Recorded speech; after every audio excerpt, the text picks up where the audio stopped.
welcome back to the Atreyu channel, home of the Sebbies. I do hope you all are doing well. So, as promised in today's video, I'm going to be answering your questions. Let's get to it.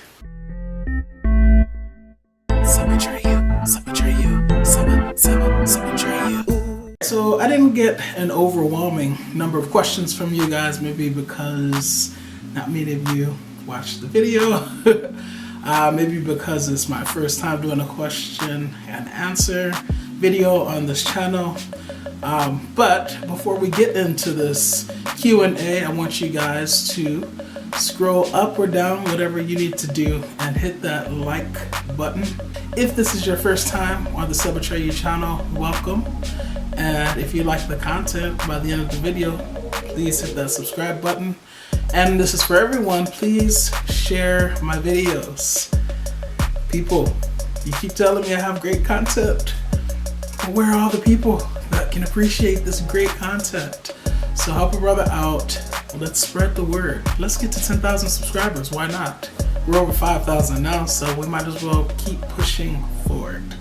All right, now that I've gotten the housekeeping out of the way, let's get to these questions. The first question comes from iColeman150, and it says, almost 2 years in March, and I'm about to take my first trip to Miami since starting my second loc journey. Congrats. During my first set of locs, I went to Miami and got a lot of sand stuck in there. That was before I learned about the ACV rents. Do you have any tips for traveling with locs? So the first thing I would say is make sure you have everything you need to take care of your locs while you're away. So that's a satin bonnet or maybe a do-rag, depending on how long your locs are, you know, something to cover them, or maybe even a satin or silk pillowcase. That works. If you're gonna be on the beach and you're gonna be swimming in that salt water, then you definitely wanna make sure you have some sort of shampoo to rinse that out. And yeah, that's the danger with sand and locs, because our locs, they absorb everything. They're like sponges, right? So I say if you do get some sand in your locs, and try to at the very least rinse them as soon as possible, so that you don't have to go through that again. If it gets severely embedded, you may not be able to get it all out, but I don't know. Something that I would do though is probably cover them. It may sound silly to wear a swimming cap, you know, like you're swimming in the swimming pool, but you know, do whatever you can to protect them from that sand and even the salt water. Now, if your goal is to get that salt water, you know, all through your locs because you're trying to help them mature and you want them to tangle up and mat up quicker, then hey, go for that. But yeah, just try to stay away from that sand as much as possible, because that's not a good look. The next question comes from Donna Reed. She writes, wow, after the 3-year mark, the growth accelerated. Do you think keeping them covered was a huge factor? Fabulous. Well, Donna, I don't know. I mean, I guess in a way, indirectly, if anything. Like, I don't think keeping my locs covered, you know, automatically just made them grow like weeds, as they say, right? But I do think keeping my locs covered helped from drying out, and it protected them from coming in contact with rough surfaces, both of which could lead to breakage and therefore ultimately affect the length. Because I've been protecting my locs this whole time, they haven't been breaking off, right? And you guys have been able to see my length throughout my 5.5 years now. So yeah, I would say indirectly covering my locs definitely has helped them to, at the very least, appear to grow faster. But if anything, it's just helped them to retain their length. I haven't had to cut them because of bleaching. I haven't had to cut them because of breakage. They haven't gotten shorter because of breakage. So yeah, I would say so. All right, the next question comes from Jog on Your Chicken Nugget. And it reads, just got my extensions taken out. They're about 5 to 7 inches now. I've got a question. I want to pineapple them, however, not sure they drop enough or drop down enough, like bend enough. Will this just happen over time, or is there anything I can do? And I would say besides putting beads on them or lock jewelry to kind of weigh them down to make them bend, you just have to wait, because eventually, yes, they will drop themselves. And that's really an exciting part, especially for like the people that have high top dreads, because you know, their highly coveted style is the pineapple. So their benchmark is when, one, they can get their locks up in a pineapple, and then the second piece to that is when they start to drop. So yes, with time, as they get longer and as they get heavier, they will eventually drop. If you can't wait, although you should be waiting, practicing, developing patience, but if you can and you want a few of them to drop, you can always put a little bit of lock jewelry on the ends and, you know, it'll drop. But if I were you, I would just wait. Thank you for the question. The next question comes from Quintisha Lyles. Hopefully I'm pronouncing that correctly. She says, I've had my starter locks for 4 months now, and they are just fuzzy as F. It looks bad.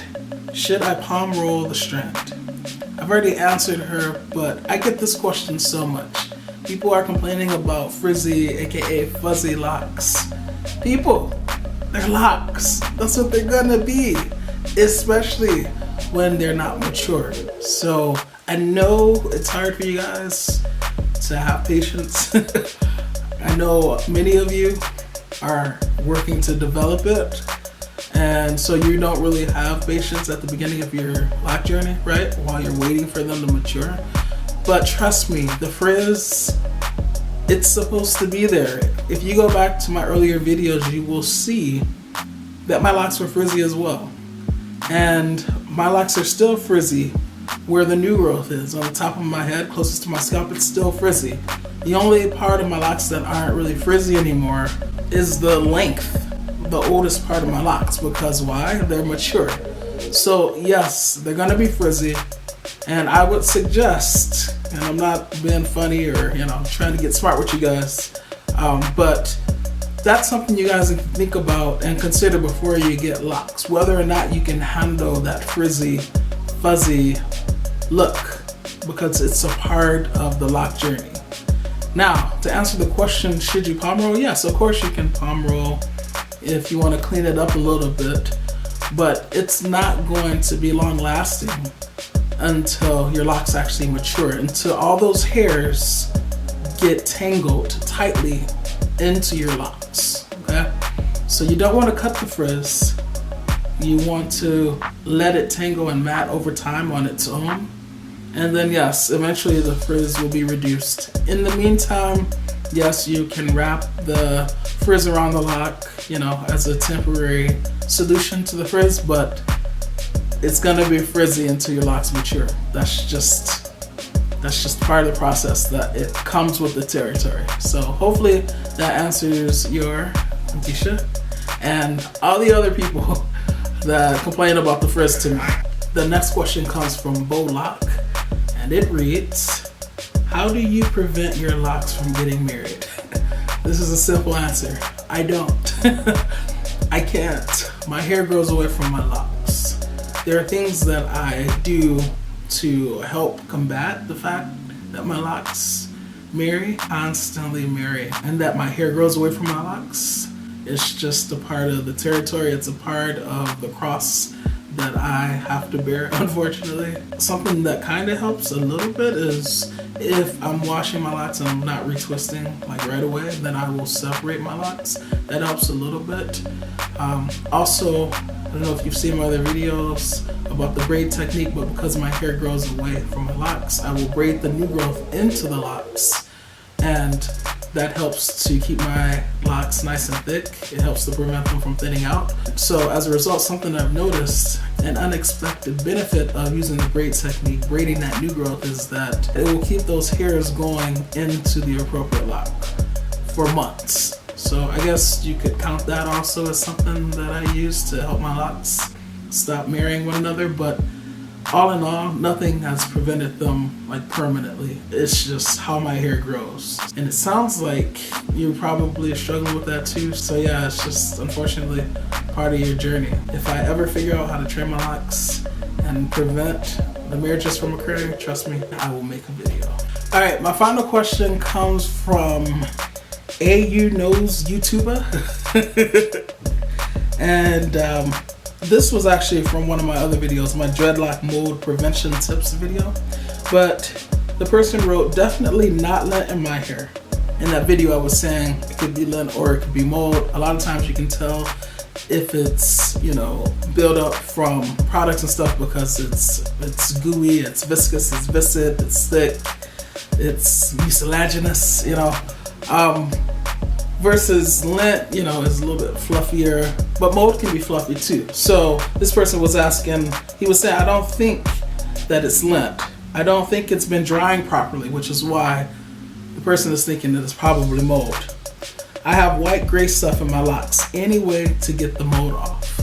And it's so funny that he or she is asking this question because my next video is going to address this very question. So AU Knows YouTuber, stay tuned, as I told you in the comment section, to the next video.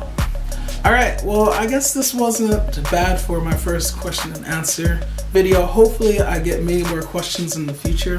If you enjoyed this video, please hit the like button. And if you enjoy the channel, please subscribe and please share the video. Tell other people about this awesome channel, the Atreyu channel.